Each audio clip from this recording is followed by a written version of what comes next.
ഒരു 2 പച്ചക്കായ മുറിച്ചിട്ടിട്ട് അതിൽ വെള്ളം ചേർത്തിട്ട് അതിൽ ഉപ്പും മഞ്ഞൾപ്പൊടിയും പിന്നെ കുറച്ച് എന്ത് ചെയ്യാം, നമ്മൾ മുളക് പൊടിയും ചേർത്തിട്ട് നന്നായിട്ട് വേവിക്കാം. നല്ല വെള്ളം ചേർത്തിട്ട് വേവിക്കാം.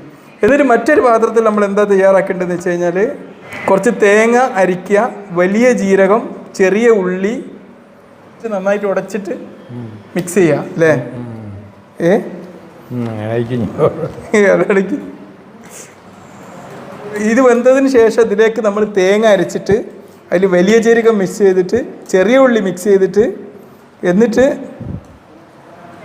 നന്നായിട്ട് ഉടച്ചിട്ട് ചേർക്കുക. അതിലേക്ക് കുറച്ച് കരിവേപ്പിലൂടെ ചേർച്ചാൽ പേശായി. ഇതിലുള്ള എല്ലാ ഇൻഗ്രീഡിയൻസും ഹെൽത്തിയാണ് അല്ലേ? മഞ്ഞൾപ്പൊടി ഉണ്ട് അല്ലേ, പിന്നെ ചെറിയ ജീരകമുണ്ട്, ചെറിയ ഉള്ളി ഉണ്ട്, എല്ലാം ഹെൽത്തി ആയിട്ടുള്ള കാര്യമാണ്. ഇതിൽ ഹെൽത്തി അല്ലാതെ ഒന്നുമില്ല. അതുകൊണ്ടാണ് ഈ നോമ്പ് കാലത്ത് കൊടുക്കുന്ന ഒരു വിഭവം നമ്മൾ വളരെ മറ്റു സമയത്തോട്